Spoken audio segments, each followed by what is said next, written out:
Hey guys, what's up? Crazy Kae-len back again with another video. In this video, I'm gonna be showing you all how to max your Assault Trooper in Battlefront 2. This video will include tips on how to play as them, star cards, weapons, weapon mods, and discuss 6 different maps that will be most beneficial in leveling them up if that's what you plan to do. Right, so the Assault class is available on every single map, so unlike all my other how to max hero guides, where there are only a few maps for me to talk about, the Assault Trooper can be played on all of the maps, which will take me forever to discuss every map. So instead, I'll only be talking about 6 specific maps.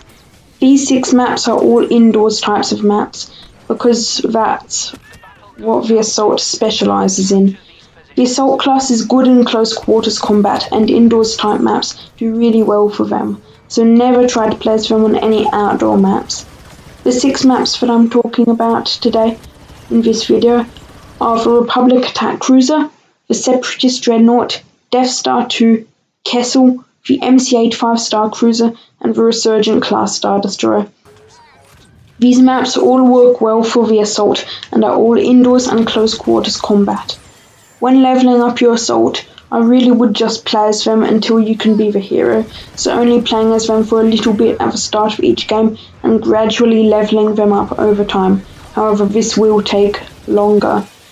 This is what I did to level up my Assault. However, if you want to straight grind them and play as them the entire game, each game to max them out, that's completely fine, and that will let you level them up a lot quicker. Right, so getting into star cards now. The cards that you can have for your Assault class really depend on the type of player you are. The Assault class has plenty of really good star cards that work really well for them and all adhere to different play styles, and they can all be used really efficiently as well. So I won't recommend any specific star cards for you to equip for him. That's really up to you and what you want to do with your Assault. However, I will tell you my star card setup so that you can get an idea of a good card setup, or if you just want help with your star card setup for your Assault. The 3 cards that I use for my Assault are Bounty Hunter, Improved Thermal Detonator, and Toughen Up. These cards are all really good and amazing setup in my opinion. Bounty Hunter gives the Assault much more battle points a whole lot quicker, so if you're going for heroes and reinforcements and trying to get them a lot quicker, I definitely recommend this star card. However, I wouldn't recommend it for anyone just trying to grind the Assault and not playing as the heroes or reinforcements, because then all those extra battle points would be useless and the star card would take up a valuable spot in your setup, which could be used for other great star cards. Improved Thermal Detonator decreases the cooldown time of the Thermal Detonator ability and also increases the range of the explosion 7 times. This star card can get you a whole lot more kills with your Thermal Detonator, and you can toss it a lot more times as the ability will cool down a lot faster. This star card is good to be used on large groups of enemies, because using one of your valuable Thermal Detonators in a group of 1 or 2 people is a waste. Toughen Up replaces the Assault's Scan Dart ability with a heal boost. In my opinion, everyone should equip this star card because A, it's much better than that Scan Dart, and B, this heal ability is super useful and will definitely come in handy many times. The heal ability has saved me so many times and has come in useful much more times than I would ever have expected it to, so I would definitely recommend that everyone equips this star card, and it's one of the better, if not one of the best Assault star cards for sure. For your blaster, just like with the star cards, all of the Assault guns are great and can all be used for different purposes. I'd recommend you choose your blaster and what mods you want from them, because each blaster, just like the star cards, adheres to different play styles. For me, I use the CR2 with the Iron Shot and Night Vision mods attached. I like this blaster because of the incredibly high rate of fire, and it's insanely good in close quarters combat and at short ranges. However, it does struggle a bit at longer ranges and is a lot harder to hit your target in longer ranges, with some significant damage drop off as well when you do hit them. For the Assault class, Vanguard is an awesome ability, however some people may have a bit of trouble using it properly. Vanguard is a shotgun and deals insane amounts of damage and can one-shot kill all other infantry when up close. However, it isn't as good when standing further back, so only pull out this ability if you're up close with your enemies, and never try to use it on enemies when they're more than 3 feet away from you. It can also make you run super quickly, so if you need to get somewhere really quick, just whip out your Vanguard and you'll be like an Olympic sprinter. With your assault, they're not capable of taking on an enemy hero by themselves, so always try to avoid them when possible, and don't ever try to attack any enemy heroes by yourself as an assault. If this can't be avoided, however, make sure you have a teammate close by you playing as a hero to help you out and get rid of the enemy hero. Right, now all the maps. For all the maps you want to be playing, you want to be attacking to get extra XP when capturing the command posts, and also so the games go longer and you can get more kills and therefore more XP. On the Republic attack cruiser, you'll need to be the Separatists in order to attack. On the first phase, you can either go to command post A or C, as they're pretty much both the same and it doesn't really matter which one you take. Lead by throwing a grenade into the area and then take cover behind one of the crates. You can then either pick off the enemies still at the command post with your gun, or you can rush them with your Vanguard. However, that option will most likely get you killed, so I would say to pick them off with your gun until they're all dead. You can then choose to stay at whichever command post you're at and wait for more enemies to go to the opposite command. Or you can go to the opposite command post and try to kill some of the enemies over there, and keep going back and forth between the two command posts until you capture the command post. Doing this will most likely get you more kills and XP than staying at the command post. You should rinse and repeat the same strategy for the next two phases, as it's pretty much the same for both of them. However, on phase 2 you should enter the command post from the side entrances to have a less chance of dying. On the last phase, you should also enter the room by throwing a grenade. However, you should be more careful in this phase. The room is very packed with enemies and you can die very quickly if you try to rush in there or even get inside the room a tiny bit just to throw your grenade. Wait in the little hallway and try to pick off the enemies with your gun for a while until you feel it's safe enough to enter the room. You can then stand at the two Republic entrances to the room and guard those entrances until you capture the command post. On the Separatist Dreadnought, just like the Republic attack cruiser, you can choose which command post you want to head to at the start. You'll always get to the command post before the Separatists do, so just sit there and shoot at the Separatists when they enter the room until you capture the command post. On phase 2, you should enter the main room at the bottom of the command posts and work your way up the stairs and into the command posts from there, because a head-on attack right from the hallway outside the command posts leading into them usually results in you dying. It can take a while to make your way to the command posts, but if you just focus on killing the enemies on the floor with you and not the ones up top until you get there, it can be quicker. After managing to get into one of the command posts, wait there while you capture it and kill any incoming separatists with a grenade or bullets. However, if an enemy villain comes into the area, get out of there as fast as you can. On phase 3, you need to take out all the Seppos on the bottom floor and the command post before you enter. There will usually be a hero or two at one of the command posts, so go to whichever command post doesn't have a hero on it. However, if there's one hero at each command post, let your team take care of them while you focus on just killing their infantry and reinforcements. After phase 3, you can usually just let your team go and take hold of the final command post, while you sit at the main entrance to the room where the other two command posts just were and kill all the incoming separatists. If your team does need help taking hold of the command post, however, go and assist them, and then after that you're free to go and then kill all the separatists coming into the room at the main entrance. On Kessel, on phase 1, you want to attack command post B, as A is a lot more open and easier to get killed there. You want to take the tunnel that leads to the command post and throw your grenade into the command post before retreating briefly while your grenade explodes, and you then enter and finish off the remaining enemies. Otherwise, you can be with your team at the front and lead with them into the command post, killing all the Imperials there with the help of your team. After capturing this command post, you should enter command post A either through the little back entrance or through the main hallway. However, this entrance is a lot more risky because there are a lot more enemies here and you can get killed much easier. After clearing the command post, you can sit out in this hallway and wait for the next clump of enemies to come around the corner. When this happens, you can throw your grenade into the crowd and blow them all up. However, there will usually be stragglers.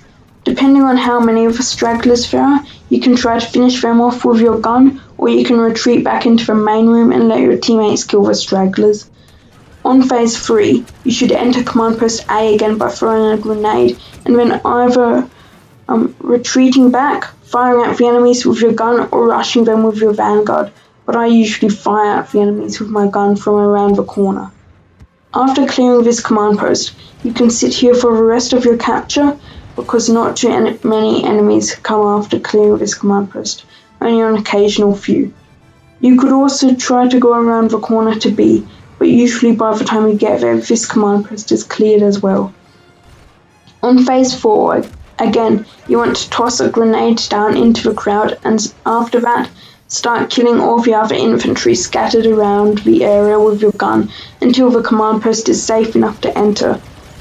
While capturing, a group of enemies will come from the entrance at the top to the right of the command post, so when they do, chuck another grenade into the group and try to blow them all up with it, then finish all the stragglers with your team.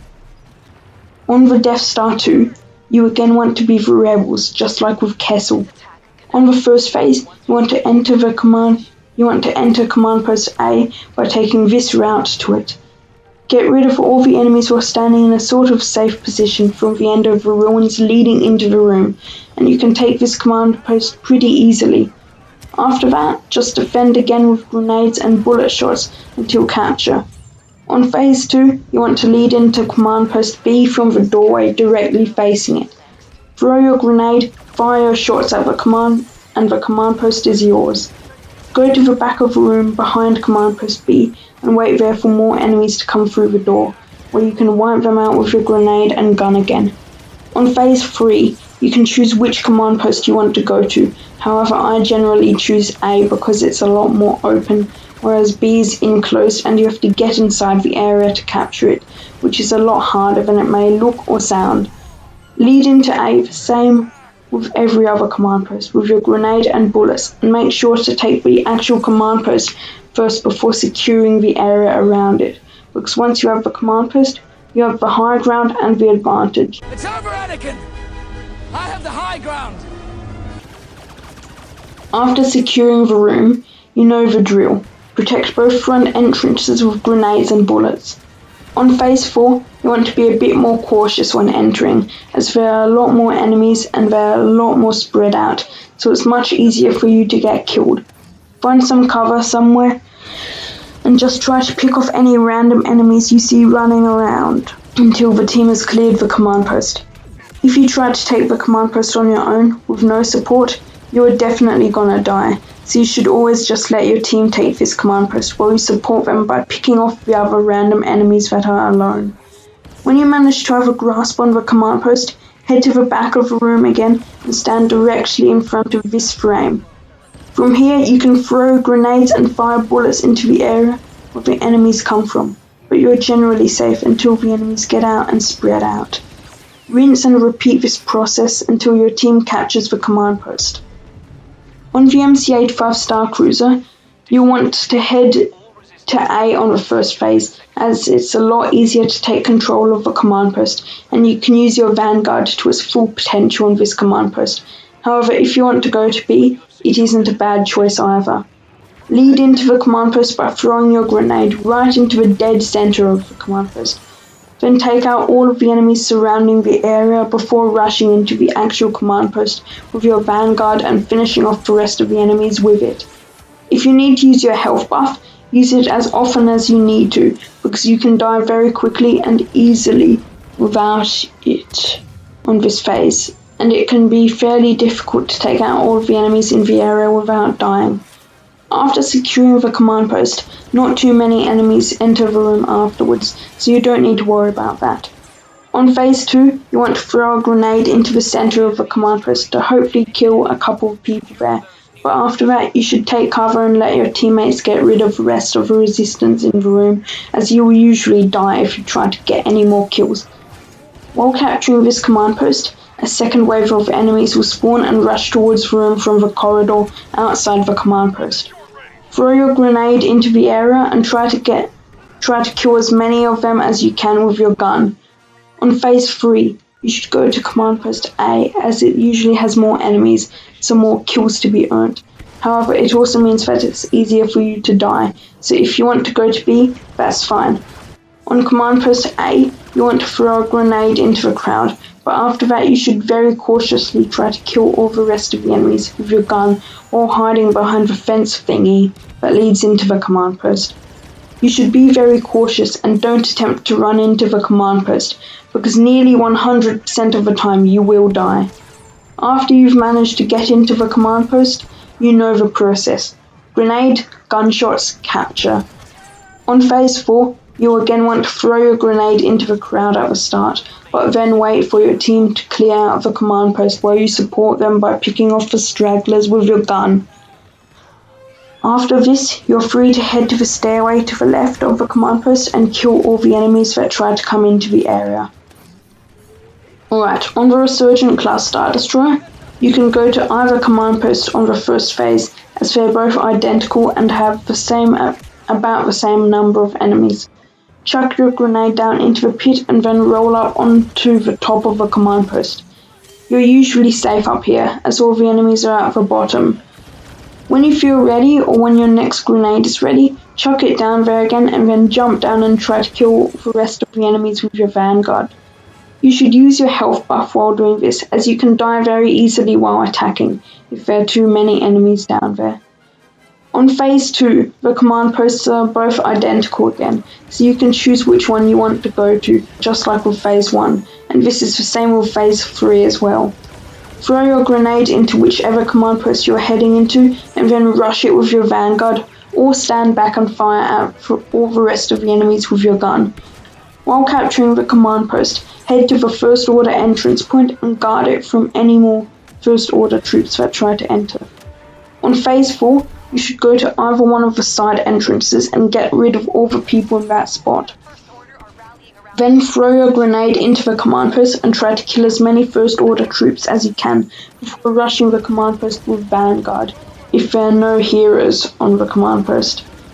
You should always attack from one of the two sides, because if you choose to enter the command post from the spiral ramp or by jumping down from the top into the center, you will die almost 100% of the time. After clearing the command post, make sure to keep all the enemies off the command post and away from the sides. Once they manage to spread out, it can become really hard for you and your team to handle all the enemies, so you need to make sure to blow up all the enemies and shoot them all before they start spreading out. Thanks for watching this video. I really hope that it helped you max out or level up your assault. If you enjoyed the video or found it useful, please consider subscribing to my channel and leaving a like on this video. I'll be uploading more How to Max and other Battlefront 2 videos in the future, so make sure to stay tuned for those. I'm going to be grinding my Captain Phasma now to get her to max level, so I should be uploading a video on how to max her in a few weeks or maybe even months once I do max her. Thanks for watching this video, and I'll see you all in my next one. Bye!